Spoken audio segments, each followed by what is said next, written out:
This episode contains adult themes and is not appropriate for all audiences. Listener discretion is advised.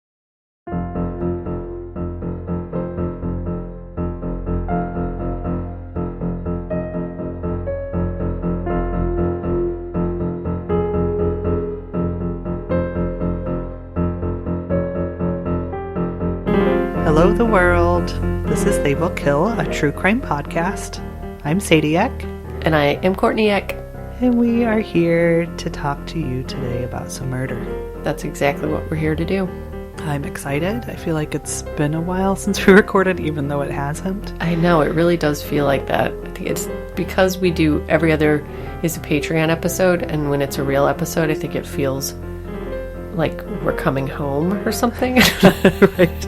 You know, I also think that for me right now, time is moving very slowly. yeah, my friend put it really well recently. They said that time suddenly feels unpredictable, which is exactly what time feels like right now. Very unpredictable. Yep. So, well, you know what's not unpredictable? The fact that this story is going to bum you the fuck out. I was thinking, no, murder is actually pretty predictable, unfortunately. It usually only ends one way, which is really sad. Yeah, and this one is one of the biggest bummers of all time. And I've thought about doing this case for centuries, but hadn't picked it because it's been done a handful of times, and it's really a bummer. But I was really excited that one of our listeners chose it when they won our mini sweepstakes to choose an episode. And so, yep, I was very happy that she chose it, and I'm really excited to tell the story today. So, thank you, Manic Pixie Panic, for choosing the truly, truly, truly awful murder of James Bulger.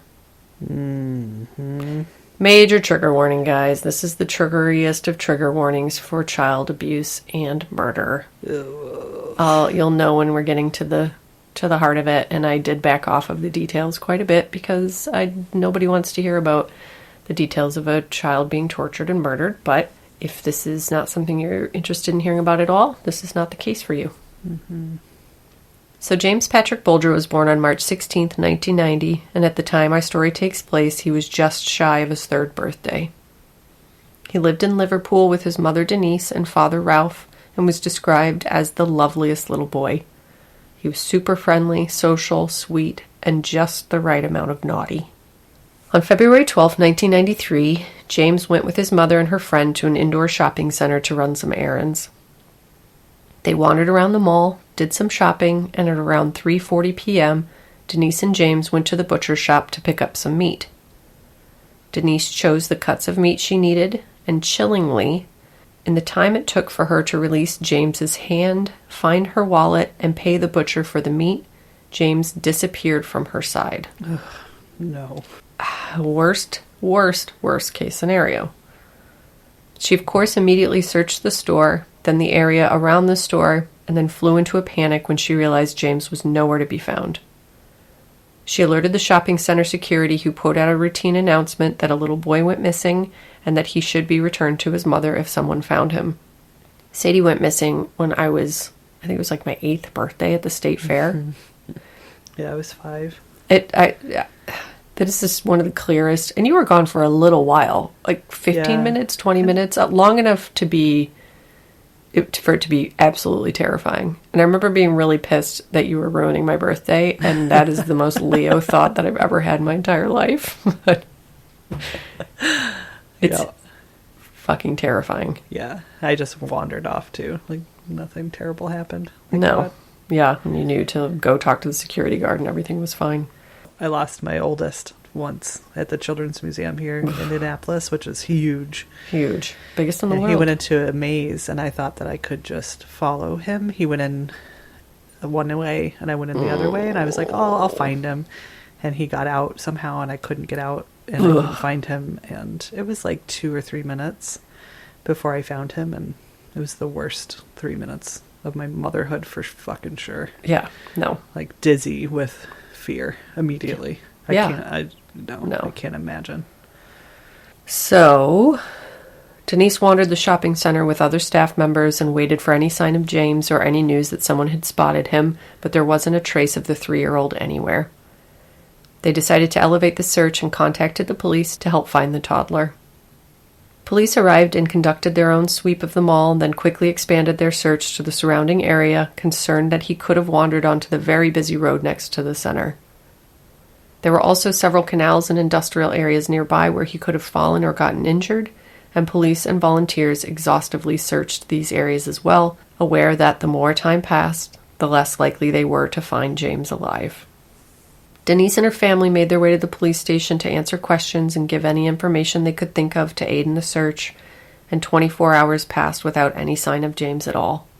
Their hearts sank as the possibility of an abduction became more and more real, and the search continued. At this point, the investigation got its first break after the shopping center reviewed their CCTV footage. The footage revealed a toddler being led away from the center by two boys holding his hand. That's so chilling. The quality of the footage was very poor, but Denise was still able to identify that the toddler was indeed James based on the outfit he'd been wearing at the time of his disappearance. Denise was comforted by the sight of her son and was baffled by the fact that two young people had taken him, but thought that it was a good sign that she'd get him back safely, as he hadn't been abducted by a grown person with terrible intentions. She wondered if they'd been playing some kind of game and had gotten lost and would return him once his abduction was on the news. Denise made a tearful plea on the news for whoever had taken her boy to bring him home, hoping the boys or their parents would see it and return James quickly and safely. I mean, I would feel the same. I'd be like, oh, awesome, that's weird, but thank God. Right, because no way would children kill children. Right. Like, he wandered away, got distracted by something, these teenagers found him, and he's fine. Right. Unfortunately, no one came forward with James and no new leads surfaced, so the police began the daunting task of narrowing down which local boys between the ages of 10 and 18 could have been his abductors. They started with boys around the age of 14, as the boys in the footage looked like they were in their early teens, and they looked through juvenile records to see if there were any offenders that stood out. Unfortunately, the area James was taken in had a high level of juvenile crime, and so the search would be more daunting than they hoped. I always think all my favorite rock and roll docudramas happen in Liverpool. Yes, I was thinking the same thing. I just think of Joy Division and the Beatles and all. This is cheeky kids being in trouble, but also brilliant. While police began to dig through the mountain of local boys who could have carried out the abduction, the worst possible news came through. 2 days after James disappeared, children who were playing on a railway embankment stumbled across the body of a deceased young boy, and it was quickly determined that the body belonged to James Bulger. Poor James. No. The location his body was found was around 3 miles from the shopping center where he was last seen by his mother. It also would have required him climbing up a railway bridge that was close to a police station. Everyone was shocked and dismayed by the discovery, and even more disturbed that they were now hunting for 2 young boys as murder suspects instead of just potentially harmless abductors. Media from around the world suddenly descended on Liverpool as local authorities carried out their awful investigation. Everyone came together to try to solve James's unbelievable murder, including magazines who offered their services to help clear up the footage to determine who'd taken him from the shopping mall. Police decided to release the details of the last moments that James was seen alive in an attempt to get people to come forward with information about who could have taken him and why. They interviewed 60 boys between the ages of 14 to 18, but got no helpful information. On a quick and horrible side note, one of the boys that they questioned, who was actually innocent, had to leave Liverpool with his family because the community thought he was guilty and started threatening and harassing him so severely. Yes. Oh. Yes. This is a case where, not that anybody ever wins in a murder case, but this is everybody loses in this story.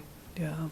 After a few days with no new leads, a woman contacted police having just seen the CCTV footage on the news. She recognized one of the boys in the footage and also had knowledge that he'd skipped school with one of his friends on the day James disappeared. Considering there were 2 boys on the footage leading James away from the mall, police immediately sprung into action to follow up on the lead. The police were surprised to learn that the boys they were following up on as James's potential abductors and killers were both just 10 years old. So young.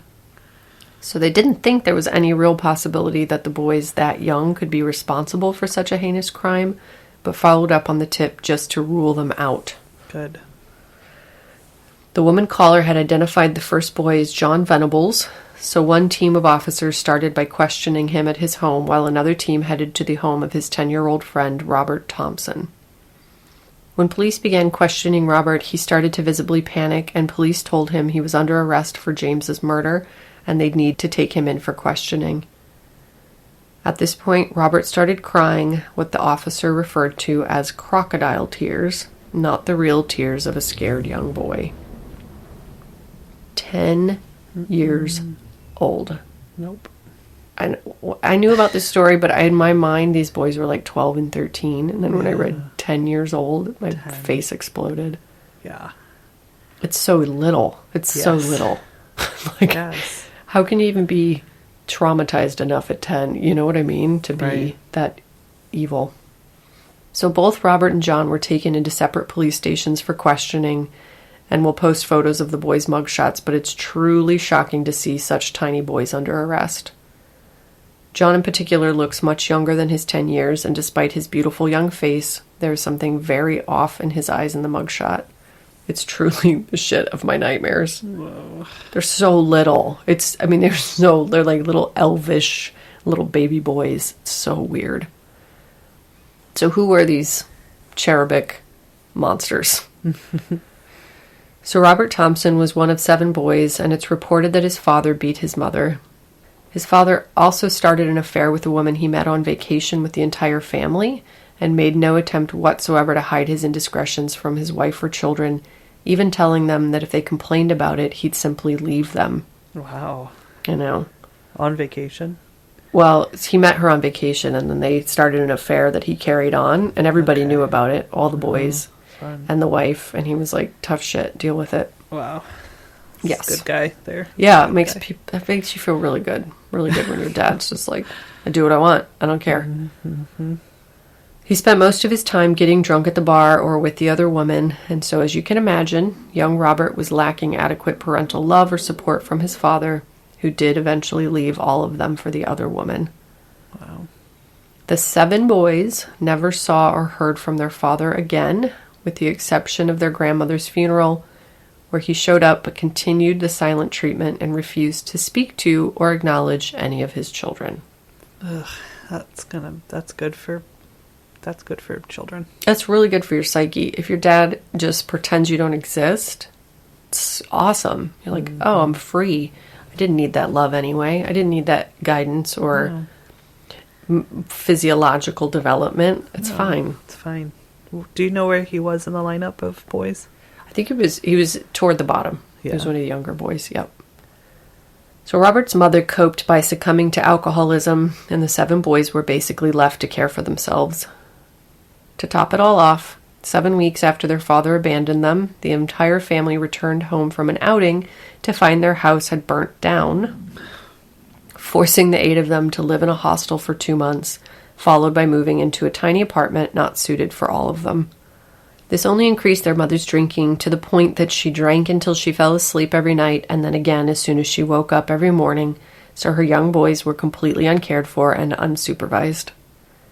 All of the boys began acting out to the point that social workers were being called to the home on a regular basis. Nothing changed in the home, and their bad behavior increased, including bullying each other, specifically the older boys picking on the younger boys in the family. They would tie them up, lock them in the shed, and threaten them with knives. It's just so spooky, too. I know how brothers are, and that many boys unsupervised and angry and hurting.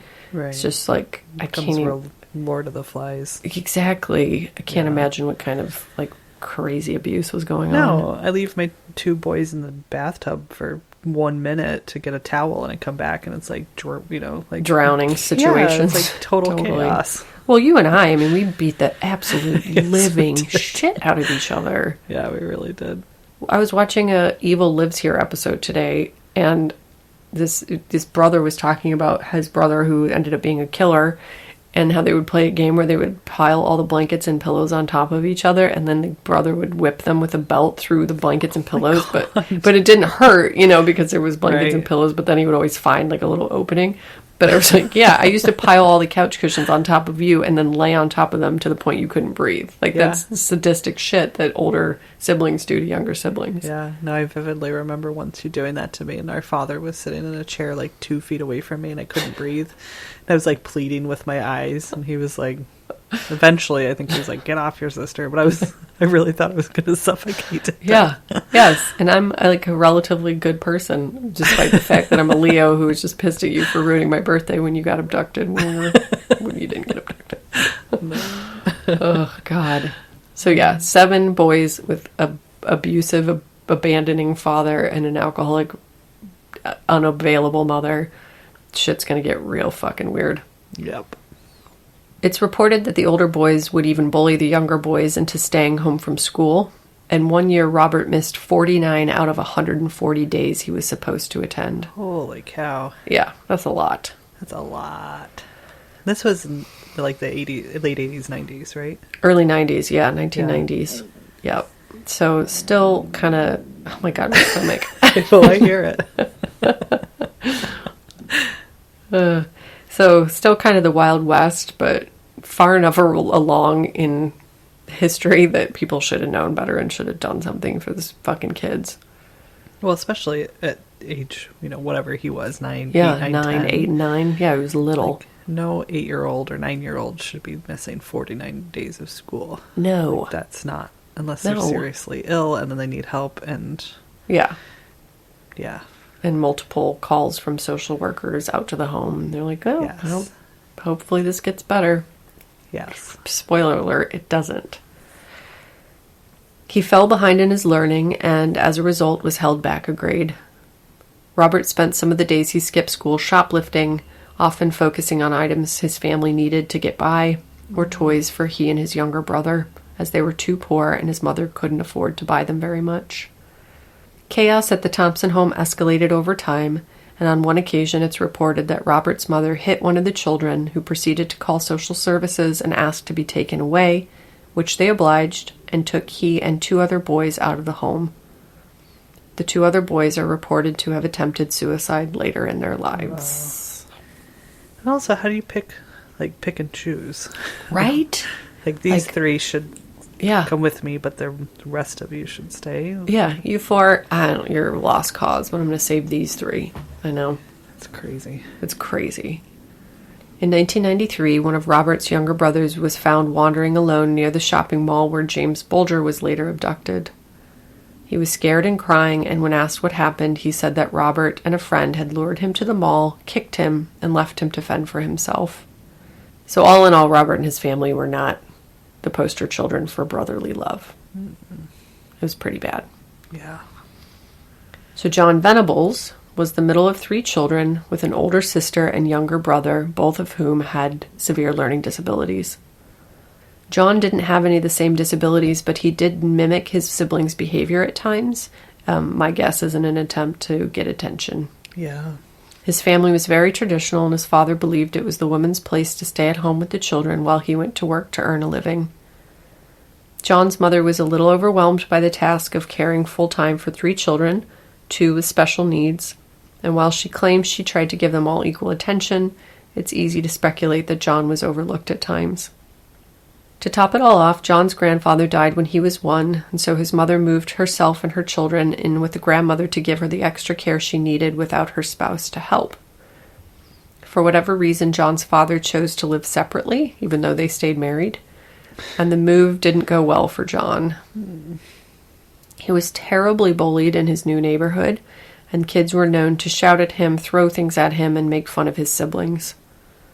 John was very distraught over the bullying, cried all the time, and was unable to focus on his schoolwork and other important tasks, so also fell behind.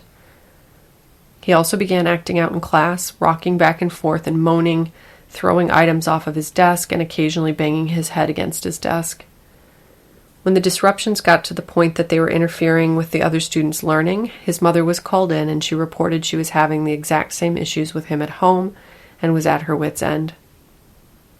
She said he was often abusive toward her and expressed regularly that he didn't want to attend his school anymore and would rather be at school with his siblings. They wondered if maybe his acting out was an attempt to get pulled from his mainstream schooling and placed with his siblings in their school for children who needed more special attention. He knew that the kids at the other school were all very different and seemed more tolerated, so it was his theory that the bullying would stop if he was able to go to school there. The school and his mother were unable to curb his outbursts, and instead they got worse, escalating to him harming himself with scissors, hiding under tables, and pulling classroom displays off of the wall. Wow. He wasn't allowed to go on any special school outings because of the threat of him acting out was too great. Eventually, John attempted to strangle another boy with a ruler, and it took 2 teachers to remove him from the other boy, which resulted in a 2-day suspension. Wow. I know. It makes me think of all the kids that we knew at that age who were acting out, and Yes. how you knew at the time there was something really wrong, but you just were like, well, they're just bad. They're just bad kids. Right. And everyone's And afraid how- of them. Yeah. And how the teachers would treat them like bad kids Right. rather than kids that really, really needed help. Really needed help. And it's like looking back, how do people not know that these kids need special love, not punishment? It's just really hard to wrap my mind around. Appalling. I'm so hungry. Do you need a snack? I need a snack. So his mother made the strange choice to then withhold him from school for an additional 10 weeks. And when she was ready to re-enroll him, he'd missed so much class he was forced to enroll in a new school. Ugh. I'm realizing I'm over here making all these faces that nobody can see. Yeah. In reaction, just like, ugh. I know. I do that a lot when you're telling stories. Just like, it's mostly clenchy teeth emoji. That's my big one. Just like, oh God, oh God. Well, I just, ugh. It's like all these thoughts going through my head of, please, can we help these boys right now? Even though the story's already done, but can we stop and try to get them help? I know. And how do I make sure my children don't end up like this? I know. And it's like the train is already out of the station. It's rolling down the tracks, and you're like, somebody pull the emergency brake. Yes. Yep. So he had to start the previous grade over because of his absences, and this is how he found himself being classmates with Robert Thompson. Since the 2 boys were older than the other students and were experiencing similar struggles, they became fast friends, despite John's initial assessment that Robert was, quote, trouble. Robert was indeed trouble, and he taught his new friend how to skip school and to steal, and John took to his life of juvenile crime nicely. It's now known that both of their mothers had issue with alcohol and attempted suicide, not to mention their father's mutual absences, so the boys had plenty to bond over. So when the boys were questioned, Robert immediately blamed everything on John, saying everything was his idea and he'd been the one to snatch James from them all. Robert claimed he'd gotten emotional and begged John to take the baby back to his mother. Here's audio of the actual interview so you can hear what a tiny boy we're actually dealing with in this case. He said that the 2 of you were in the Strand and that you saw the little boy. We never. Is that the God's honest truth? God's honest truth, I'm telling you that we never. He was too scared. He was probably too scared. And he said that you took him by the hand and led him out of the Strand shops. We never. He's a liar. Calm down. Oh my gosh. Alright, come on, look. It's alright, come on, alright. I never got the boy. I never killed him. Yeah, we was, but we never saw any kids there. We never got any kids. So you were in Bootle New Strand? Was you in Bootle Strand? We never got a kid, Mum. We never got Mrs. Venables, would you... I must ask you not to get angry with it. A short while ago, as is detailed on your custody record out there, you had a conversation with your mum and you then requested that myself and Dave Tanner come into the room. Is that right? Yeah. And what was it you told us? That I killed James.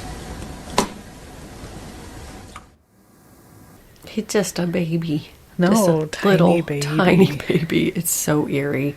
He's like, yeah, almost whispering in a high-pitched voice. And Yeah, just so little, so young. So Robert's story constantly changed, and he got caught in lies, and police were barely able to get any helpful information out of him. He'd claimed they left the boy behind at one point, and the last time he saw him, he was still alive. They eventually got him to admit he'd been with John and James on the train tracks, but again blamed everything on John, saying all of the actions were the other boys' ideas. John, on the other hand, immediately started by lying to police, saying he hadn't been at the mall that day and in fact hadn't been in Liverpool at all. Police pressed on and told him that Robert had admitted that the two of them had been on the train tracks that day, and then his tune changed a bit. John then admitted that he had been at the mall, but that they hadn't taken any boys, and then started wailing and hugging the police officers and his mother for comfort and begging them to believe him. His only response to police questioning was, quote, "We never." So if they asked, quote, "Did you take James Bulger?" his response would have been, "We never." He just said it over and over again, over and over, you know. So that night, John Venable's lawyer rewatched the CCTV footage from the mall and determined that the boys who were walking with James that day very closely resembled his client, Robert Thompson. He noted that the boy who looked the most like John was wearing a mustard-colored coat, and when he asked John what color his coat was the next day, he responded that it was mustard. No. Police carried on with their questioning, desperate to get a confession from the boys they were more and more sure had taken and murdered little James.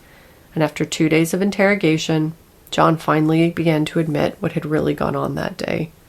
2 days is a long time to hold out as a 10-year-old. Yes. I mean, Chris Watts only held out for like 35 minutes. Seriously. You know what I mean? I would not commit a crime, and it would take 5 minutes for me to confess to it. Yeah. Like for something I didn't do. I'd Yes. break immediately. Absolutely. Yep.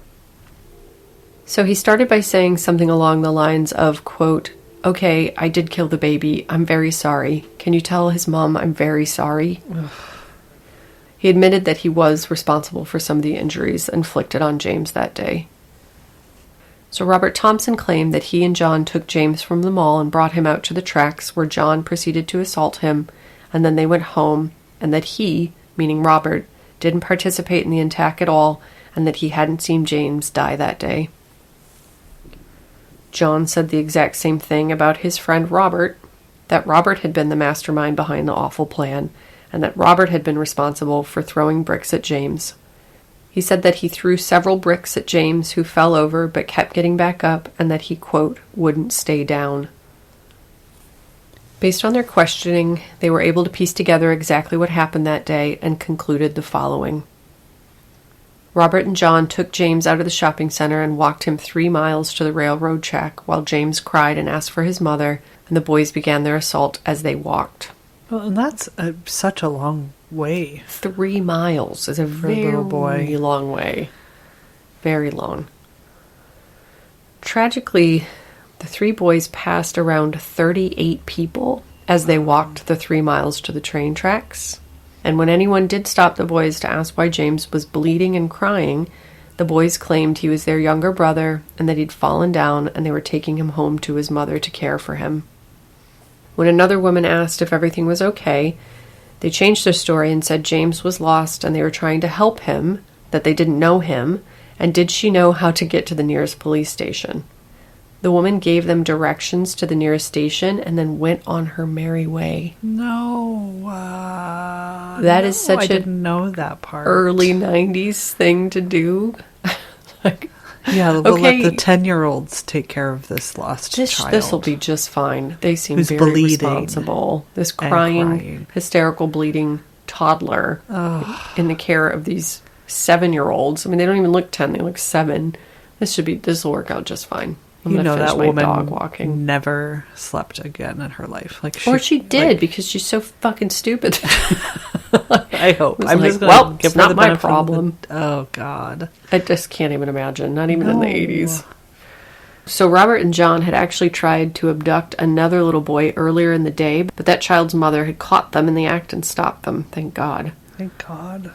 So their original plan was to abduct a young boy and then push him into traffic, but that plan didn't work with James for some reason. Like, how do you wake up in the morning and just decide that your plan is to go kill somebody as a 10-year-old? This whole thing. Oy. Go into a lot of details, but I have a lot of questions. Yes. Their next plan was to take him to the canal and drown him instead. Their plan to drown him also didn't work for some reason, but James did sustain a cut on his head as a result, which is what people were responding to as the boys walked to the train tracks. So they tried to drown him, didn't work, but he did get a big gash on his head and was bleeding. And so as they're walking 3 miles past 38 people, that's why he was bleeding. I hate this story. It's just never-ending crazy town. Strap in. So finally they made it to the tracks, which is where they proceeded to torture and eventually murder poor baby James. Here's a few details. Again, I didn't go into too much detail, but it's awful enough, even on the surface. So they put paint in his eye, threw bricks and stones and physically beat him, and eventually dropped an iron bar on his head.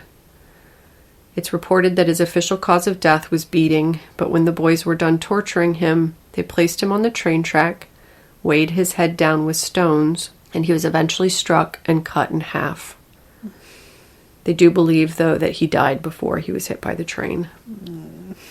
Police also wonder if there was a sexual element to the crime, as James's shoes, socks, pants, and underwear had been removed, as well as other alleged sexual assault that they were never able to confirm. It does seem like that was likely. No. Both boys were arrested and charged with abduction, attempted abduction of the other boy, and murder. When the proceedings began, the identities of Robert and John were concealed due to their very young ages, and they were referred to as Child A and Child B initially. Hundreds of people showed up to express their shock and outrage at what had happened to young James, and the courthouse was a total mob scene. At the boys' sentencing, people lined up overnight to try to secure one of the 44 seats available for the public to watch the trial, and over 500 people ended up at the courthouse that day. Wow. The boys were so small, they had to put a false floor in the area where the accused stood to make it high enough for the boys to be able to see over the railing. Wow. So the criminal age of responsibility is 10 years old in the UK, which feels remarkably young to me. Right. But if the boys had been just a little bit younger, they would have gotten off completely. Wow. Which is also a So- chilling thought. Do we know what the equivalent is here? 27. I have no idea. Okay. It's a great question. I want to say, I don't know, because you can be tried as an adult at like 14 here, or 13 even. Mm-hmm. So probably similar age. It just feels really young. Well, I'm just wondering, like, do they mean that it's just the time where you can be, like, they're still juveniles? They're still juveniles, but that they And can they be tried for a crime at all. Right. If they had been younger, there just would have been no trial, no imprisonment of any kind. right. So during the trial, the events leading up to James's abduction were revealed, and in the morning, John Venables had been on his way to pick up gerbils from the classroom, as it was his turn to care for the class pets. So, just like the fact that he was on his way to pick up gerbils. It's like the all these things coming together. It's just so unnatural and psychotic. Mm-hmm. On his way to school, he bumped into his best friend Robert, and Robert persuaded John to join him in some shoplifting at the local mall. The boys made their way to the shopping center and shoplifted a few items, but soon got bored. It's reported that Robert then turned to John and said, quote, "Let's grab a kid." So in an ill-prepared attempt to entertain themselves, they tried to abduct one boy, which failed, and then successfully nabbed James, walked him around for hours, avoided suspicion from strangers, then tortured and murdered James. I find it hard to believe that it wasn't somehow premeditated, at least on Robert's part. Right. Especially considering he'd kind of done that to his younger sibling recently. Mm-hmm. I mean, at the same time, it is, it is like one of those things where you're like, oh, we're bored. Let's go tip a cow or egg a house or something. But abduct a little boy, it's so specific. Without knowing more into his like psyche or... Yeah. It'd be very interesting to hear from him now as an adult. Like, you will get a little bit more information. Yeah, there's a little bit more about John, not Robert. There's nothing about Robert, but I do have a lot more information about John. But yes, it's also that empath, apath, sociopath triangle thing where it seems like Robert really was psychotic to some degree, and John was just having a real hard time, So when I think about too, like, because my experience is my two children and their natural inclinations. Yep. Like I could see them doing definitely stupid shit. Right. And probably harmful things. And I could see them hurting each other sort of on purpose, kind of wanting to see what that is. Right. Like, I can see all of that. And if they had been abused and neglected and tortured themselves and like, yep. I could understand how that could happen in some ways, but that's just really over the top. Yeah, it comes from a really nab specific place. Yes. Yeah. And is that just an underdeveloped brain with abuse and trauma on top of it? Right. Is it his nature? Like, I know. Well, it's like the case where that woman, where the kids threw rocks over the overpass and smashed the woman's head. Yes. And, that whole thing. Yes. Something like that feels more naturally adolescent to me. Like, let's just do this really stupid thing, not understanding how horribly we can harm somebody, but specifically, like, let's get a kid. Let's get a little kid. Well, to just have hours to give up Make on it the plan. Like, exactly. Yep. To rethink it, to ask for help, to let him go. Yeah. And none of that happened. No. I don't know. Like, is it because the two of them were together doing this and they didn't want to look like, right, wusses or whatever. Like, right. Like, oh, this is kind of funny. Yeah, but it does. Either way, it's awful. Disgusting. Yeah, but it does definitely feel like Robert probably had this idea and something he actually wanted to do ahead of time, in my opinion. So, speaking of which, it did come to light that Robert Thompson seemed to be the leader in the abduction and murder, but that it was John's idea to bring the baby onto the train tracks. John testified that James seemed to like him better and would let him pick him up and hold his hand, but didn't want to have anything to do with Robert. I just can't imagine. No. So the trial lasted 17 days, and based on their confessions, as well as finding paint on their shoes that matched the paint found on James, and DNA matching the boys, they were both convicted of murder in the end, making them the UK's youngest ever convicted murderers. I think to this day, they're still the youngest ever I'd murderers. hope so. Like, let's end it there. No more 10-year-old murderers, please. No, let's take it to the max. Any 8-year-olds, 6. Oh, please. So John broke down and cried when the verdict was announced, while Robert just glared at one of the convicting officers, but then feigned crying when he noticed John's outpouring of emotion. Okay. Yeah. That's not normal. No. The judge decided to release the boys' names and school pictures to the public for some reason, which was very controversial because the boys were so young and their families would no doubt be affected. He also ruled that no new information could be leaked about the boys as they grew up, and that when they were finally released, they would be given new identities. So I don't know why he would do that. Right. So keep their identities quite, like, no. Yeah, keep it a secret. Don't release them, but then be like, under no circumstance can you ever know anything about them moving forward, and then we're going to give them a new identity. That's so weird. It's bizarre. So their release wouldn't be that far off, as they were just sentenced to 8 years apiece for the torture and murder of baby James. The entire UK lost their damn minds over the sentences, and the court actually then re-ruled that the boys would instead serve 10 years apiece.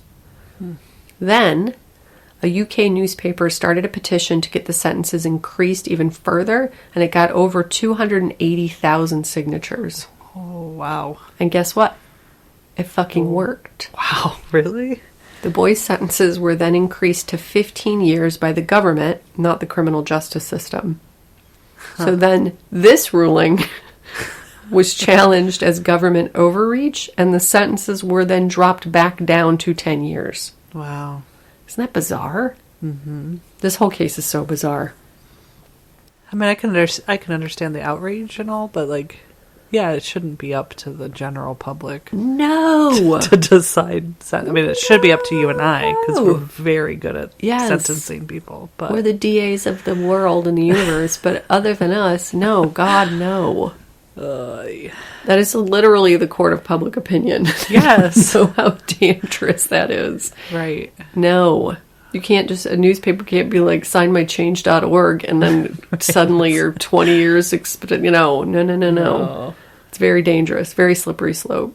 As damaged as our system is, sometimes it works and we just have to like stay the course, Right. Make miniature adjustments here and there, but not just like complete overhaul in sentencing. No.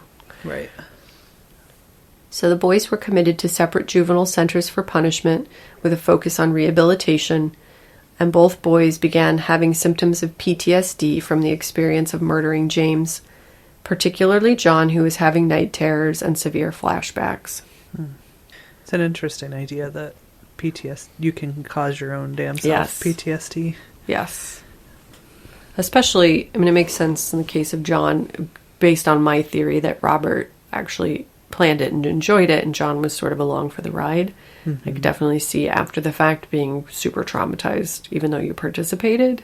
Just like the reality of what you participated in sinking in later and being really horrible thing to come to terms with. Yeah. They said that Robert did too, and I imagine that's probably true because he was too little to be committing murder. Right. But maybe it was also just him trying to get sympathy. So the boys were heavily supervised so that they couldn't be hurt or hurt others, and they were very well educated, including one-on-one tutoring, and they even had TVs in their rooms with video games and movies. It's reported that Robert's room looked just like a normal little boy's room and not like a jail cell at all, including sports posters and a sports duvet on his bed. He also had his own PC computer. Officials estimated that it cost around $3,000 a week to pay for the boys' accommodations and education, which the government justifies as an investment in the safety of the community once the boys are released. Okay, and I agree with that, but let's do that before they murder somebody. Well, it's just so interesting, and I have a little bit more to talk about, but it's reading this makes me really think about, you and I have talked a lot about this lately. Like, do you do it ahead of time? Do you do it after the fact? Like, when do you intervene? How do you intervene? Is punishment appropriate? Is rehabilitation, And you'll hear they spend a tremendous amount of money on these boys. Enormous amount of money. But it is, it's not proactive, it's retroactive. Right. Like, I think that they're 10. They were 10 when they did this. They deserve to be rehabilitated for sure. Right. But can we just offer children love and care and support and food and security? And, Yes. I know it's not that easy, but like, if we're going to spend $3,000 a month, you said? A week. A week. Oh my God. Like, that's Do you know so how much money. It's so much money. Like, I think the mom with the 7 boys and the no husband and the alcohol problem and, it's Yes. like... Yes, give her What $3,000 a week. yes. She could do a lot with $3,000. She could do so much with $3,000 a week. It's Yeah. my heart's broken. I know. Give her $100 a week. She could do a lot with $100 a week. Yes. $100 a month, even for a lot of families, is just a complete game changer. Mm-hmm. But meanwhile, you're like, oh, well, this boy who killed a baby, let's give it all to him because he needs to get better, because when he gets out, he's going to be super dangerous, which is true, but Right. the damage is already done. Right. So, the boys were also frequently allowed to leave the facilities to go shopping, to attend sporting events, and spend time with their families. Robert was allowed out as soon as a year after his sentencing and was taken to the swimming pool and McDonald's once a month during his incarceration. So I also understand, their justification was these kids are going to need to know how to be in society, and they won't know how to be in society if they're just locked up the whole time. That's fair. But take them to like a bank or Right. Don't a make it a grocery reward. store. Yeah. Yeah. Don't take them. I mean, if they're exhibiting good behavior, I understand giving them things to look forward to, and how, we talked about how, especially in children, if you're a psychopathic or sociopathic child, the only way to truly even potentially rehabilitate them is with reward systems. Mm-hmm. That's fine. But it just sounds like it was a total...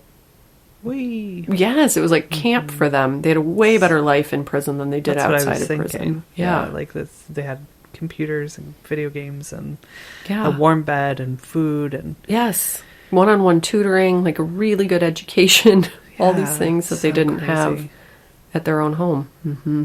Oh, well, yeah, I was thinking too, like, if you bring them out into society, like, make them do volunteer work and shit. Yeah. Like, put the Yes. chicken nuggets away. Yeah, they can go to Give McDonald's at the end of a day of park cleanup. or Yes. something, I don't Yes. believe in total punishment. I don't think No. that it's effective. I don't think it's fair or humane. I'm not a fan of it. But yeah, I am a fan of working hard and earning things and all those kinds of things. Like, yeah. Learning to give back. Yes. Yeah. Yes. It's a very powerful rehabilitator, honestly. I mean, it's been proven over and over again that people only really get better once they're needed, once they get positive reinforcement from helping other people. That's the only opportunity that most people have to change their behavior. So in 1999, the courts ruled that their original trial in 1993 hadn't been impartial, and then their sentences were again reviewed. The courts then ruled that the boys would be released in just 6 months. Wow. So both boys were released in June of 2001 at age 18 and were given completely new identities to start their life anew. Wow. The price to give someone a completely new identity ranges from $250,000 to £750,000 per identity. Jesus. Again, do you know how much a person could do? Like, Seriously. give a kid a $750,000 trust fund, not a $750,000 identity. Wow. Yes. They were prohibited from contacting each other or James's family and weren't allowed anywhere near the area where they had murdered James. I guess it's this enormous region in the UK. Right. Over the years, 10 people have been jailed for releasing photos or information about where the boys are now. Wow.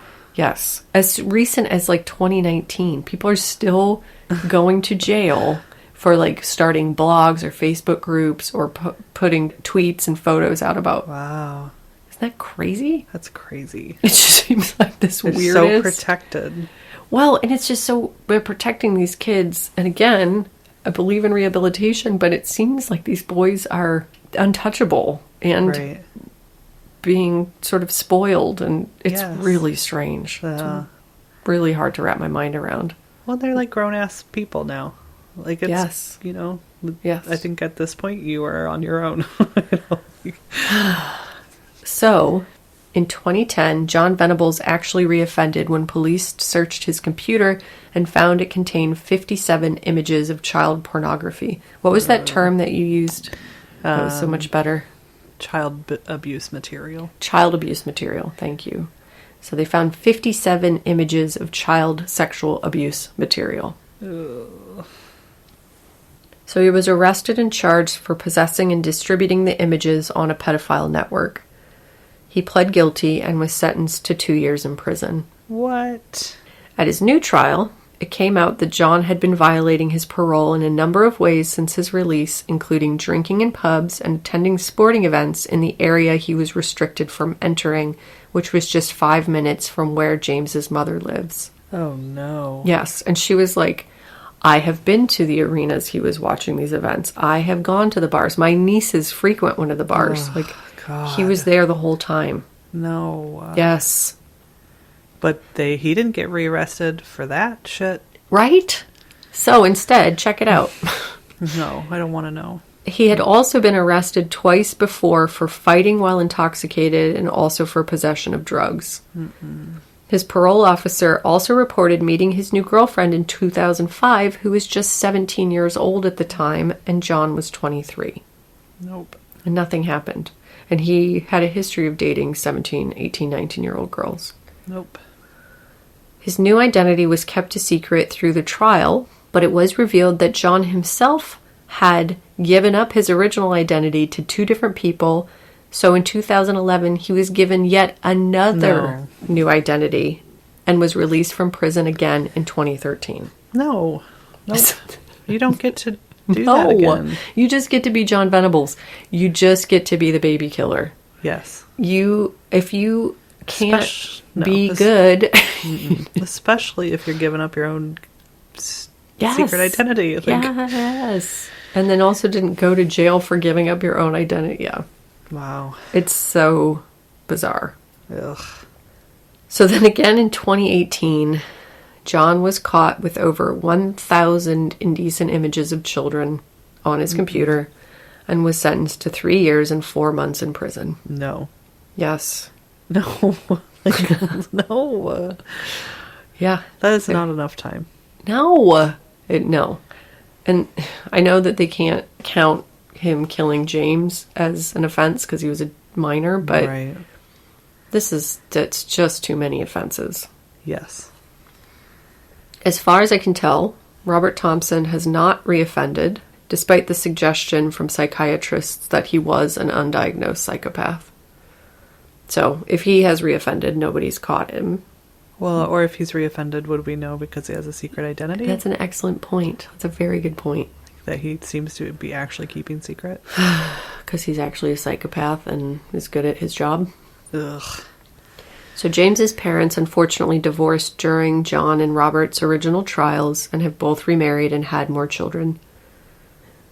So in 2011, James's mother Denise and her friend Esther set up a special house in the Red Balloon Learning Center, which is a respite facility for children who are the victims of crime, hatred, or bullying. She said, quote, I want to see good things done in James's name. I have already worked with another charity that recovers bullied school children, and we achieved a great deal. Now I want to broaden out that work to help bullied children and their families and young victims of crime. But we also want to be able to reward children for good behavior, those who have made positive contributions to society in all kinds of ways. Too often the victims and simply the good kids are forgotten, and we want to help change that. No. And that is the crazy, cuckoo, bizarro, awful, tragic, mind-boggling story of the murder of baby James Bulger.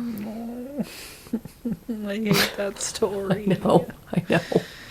And I knew about the boys murdering the little boy. I knew that part of it. I knew the crimes. I had no idea about the aftermath and the trial and the sentencings and all the craziness that went on after the fact.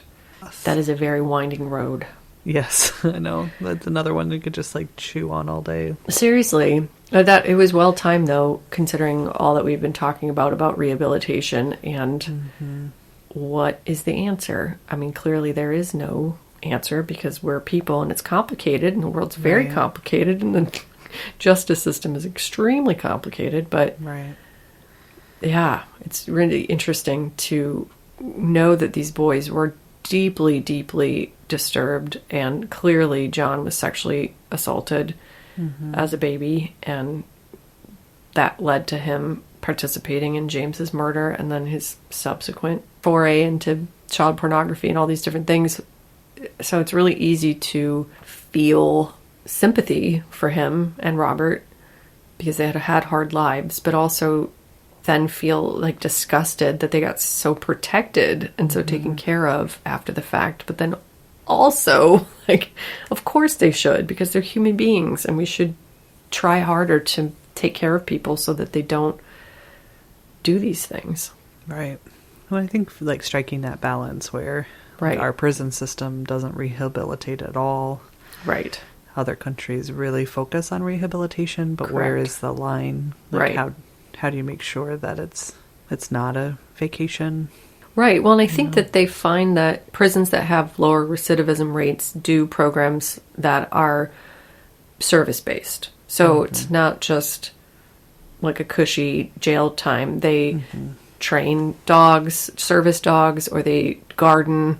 They, do things that make them feel needed and important.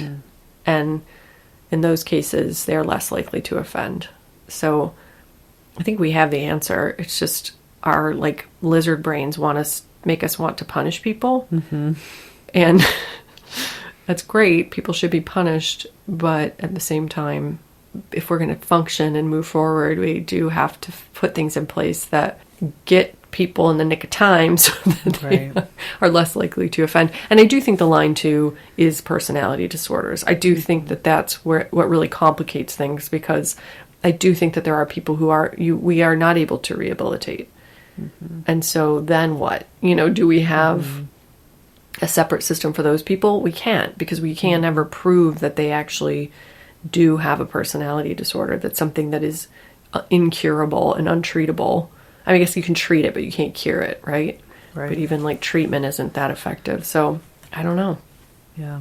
I don't know. What we definitely need to do is protect victims' families better. Like, Yes. that part really hit me. Like, no, she should not ever have to worry about running into her baby son's murderer at the pub. God, no. That's- No. Ugh. I mean, she did say, she was like, I was so grateful, even though the weird sentencing thing was such a roller coaster, but she was like, I was so grateful for the public for just having my back so hard. Right?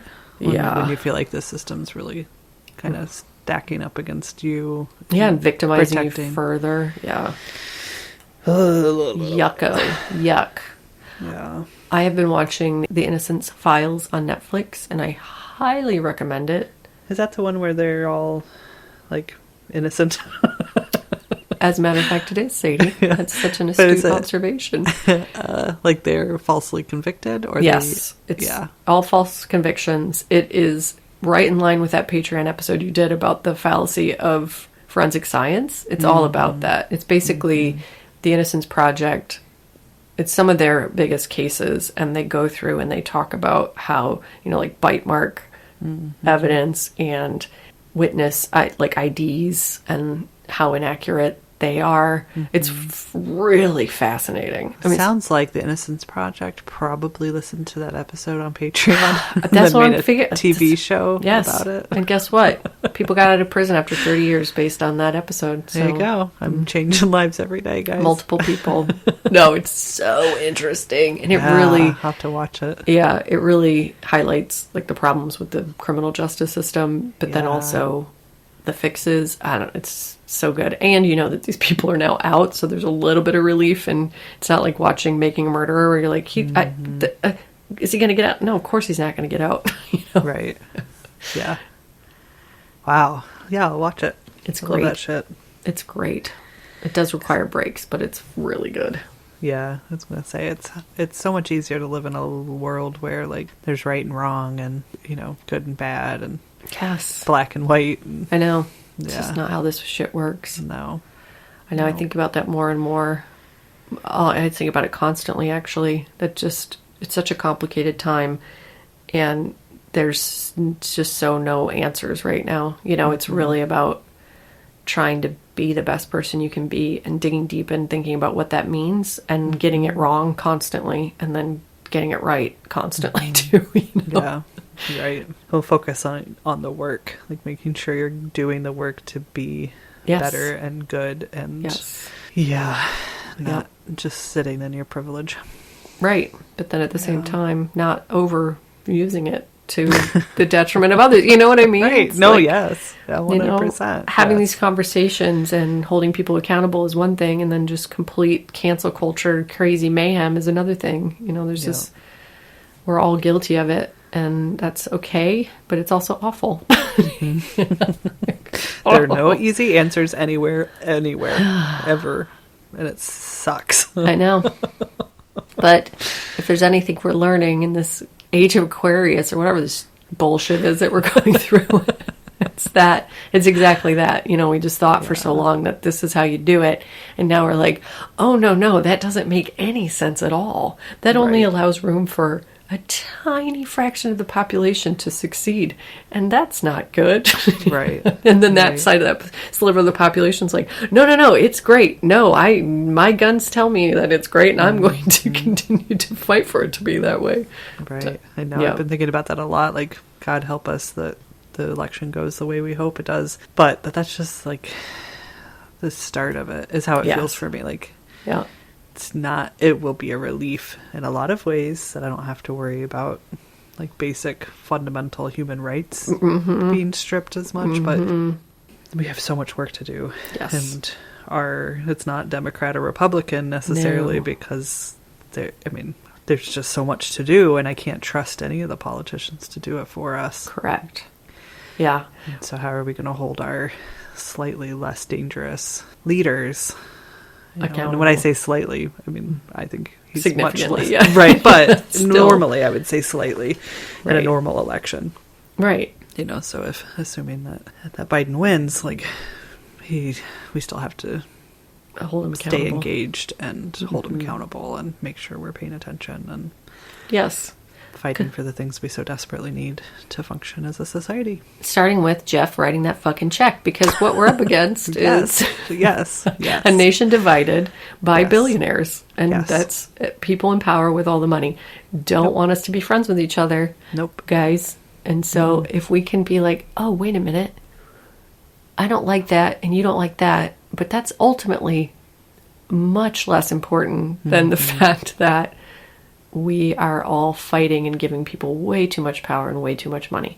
Yep. I'm not anti-capitalist, let me be clear, but unchecked, that shit doesn't work. Yes, exactly. Got to pay your taxes, guys. You got to pay your fair share, and it's not happening. It's very simple. Right. You can have a lot of money. Like we said, yes. I think you can have so much money. I personally would not. I think that's disgusting. I judge you if you have that much money. Just put it out there. I do. Jeff Bezos. Write the fucking check, man. It's gross. It's gross. That's so gross. Yes. Like, why do you need that much money? Anyway. You don't. No. I'm judging you. You want to play a promo? Yeah, by somebody. Are they billionaires? Maybe. Probably. If I find out that this podcast is a billionaire and I didn't know it, I'm going to be pissed.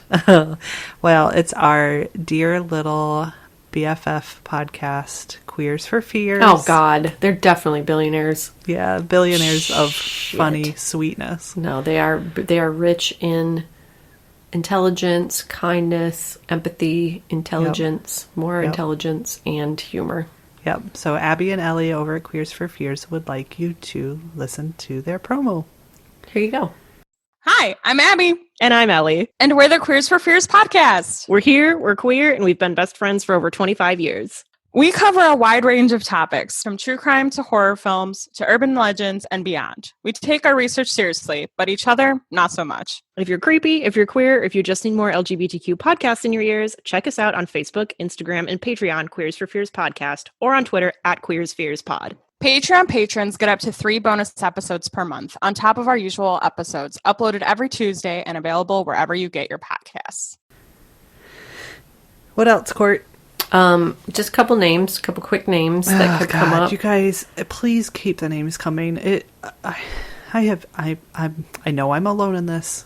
I've been very stressed out lately. The names you guys keep sending us, the happy, sweet, funny names, really are, it's like fuel to my non-stressed out. Yes, life. It is. It's sad for the soul. It really is. Okay, let me have them. Well, there's only a couple. Loving was one of them. Adorable. Love Loving. The name Jaybird Marmaduke. Every day that you wake up, Jaybird Marmaduke is a good day. Oh my God. Jaybird Marmaduke at your service, just pumping fists, shaking hands. I mean, I know. Who gets so lucky? It could be a girl's name, a boy's. I mean, any name could, but that is such a good... I would love to name my daughter Jaybird Marmaduke. I know. Solid name. Love it. Love it. Our dear, dear listener, TJ, Terry, Joe, is that her middle name? Terry. Anyway, shared with us. To go by TJ. TJ shared with us that she had a friend whose name was Sharon, right? Mm-hmm. It started with her name being Sharon, and TJ made a joke that it would be funny if she married someone with the last name Dick, which I think was brilliant. Never would have thought of that. And she did, you guys. Sharon married Mr. Dick, and now her name is Sharon Dick. Gorgeous. That is a gorgeous story. Life is good. Yes. It's God. This proof of a higher power, proof of that God exists. That's right. TJ said that. God was like, you know what? That is a good one. I'm going to throw that one right down there. We're going to make this happen. Zing. Now. I did hear, oh my God, I was listening to Creepy Podcast because they're 31 Days of Halloween. You guys, amazing. Just listen to them. They're so good if you like scary stories. But they shout out their Patreon supporters at the beginning of each episode. And I think it was Mike Litterus. Mike Litterus was no. Just cruised right through it. I mean, you could hear a little bit of a tinge of a smile as he was saying it, but it's like, and his voice, if you listen, it's just such a good voice because it has to be. But you're like David Johnson, Elizabeth Feinstein, Mike Litterus.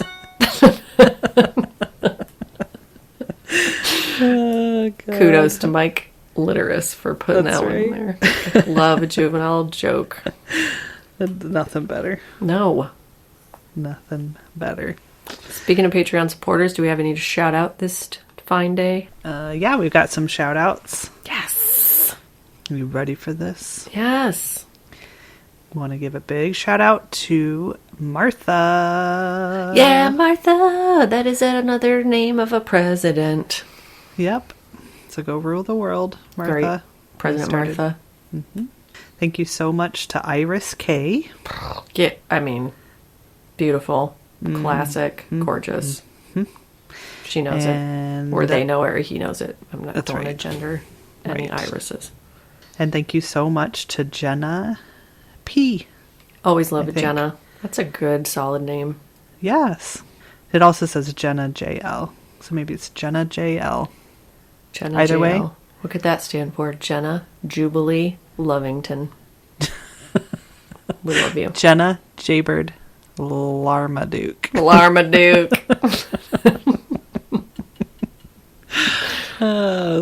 You guys, thank you so much for your support. Yes.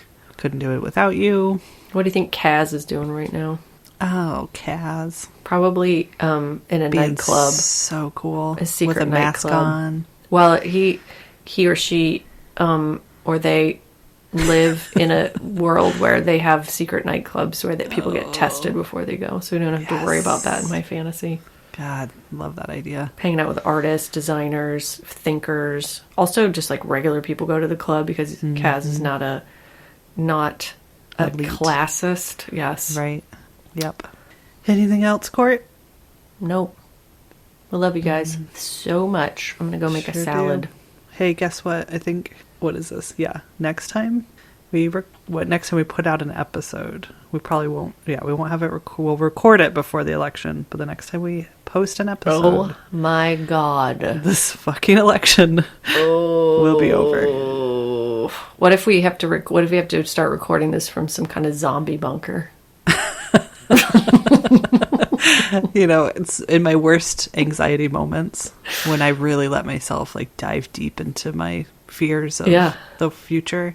The one thing that comes up when I think about like, okay, so what worst case scenario, blah, blah, blah, like what's important to me. Yeah. And it really does come up where like how do I protect my podcast? Like my children and my husband, and I'm going to go buy a 5-pound bag of rice or whatever. But like, Yeah. you know, if shit really goes down, how do we continue to put out our podcast? Not like anybody's going to give 2 shits about listening to us. We got to get a ham radio or whatever those things are, some kind of military radio. Okay, guys, if radio. shit goes down, we will be on frequency 11.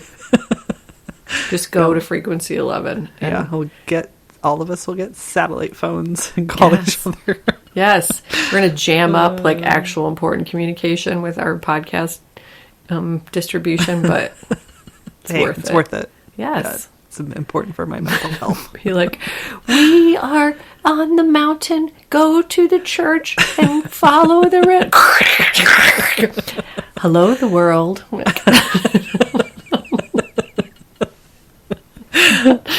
Exactly. You know what I mean? Oh, yeah. I'm right there with you. There are hundreds of us. It's great here. Everything. And remember. Well, you can find us. Oh, yeah, that whole thing. You can find us at They Will Kill on Instagram, Facebook, and Twitter. Our website is theywillkill.com, and you can email us at theywillkill.gmail.com or however that works. No, podcast. Don't forget the podcast part. Whatever. Hey, I want to just say that we have listeners on YouTube, which is really funny. Yes. So if you're listening from YouTube and you like us, hey, you might enjoy it more if it's not on YouTube. So go find it on Apple Podcasts, Spotify, Stitcher, all of those places. All of them. And then rate, review, and subscribe. That's right. Thank you, AJ Bergantz, for our music, for our music that you made for us. Also, nobody has done a cupcake with a K review yet. Maybe they have and it hasn't posted, but you guys, Come 7. on. We need 7 reviews that the subject line is cupcake with a K. That's right. Spelled out. Yep. Have you already reviewed us? Redo that shit. No, I'm kidding. Anything else? No, man. That's All it. right. Let's get out of here. We love you guys. We love you so much. Have a good night. Have a good night in the zombie bunker. Goodbye. Goodbye. That was my theremin. Goodbye. Like a theremin. Your theremin. Goodbye. Goodbye. No, that's not a theremin. Goodbye. Goodbye.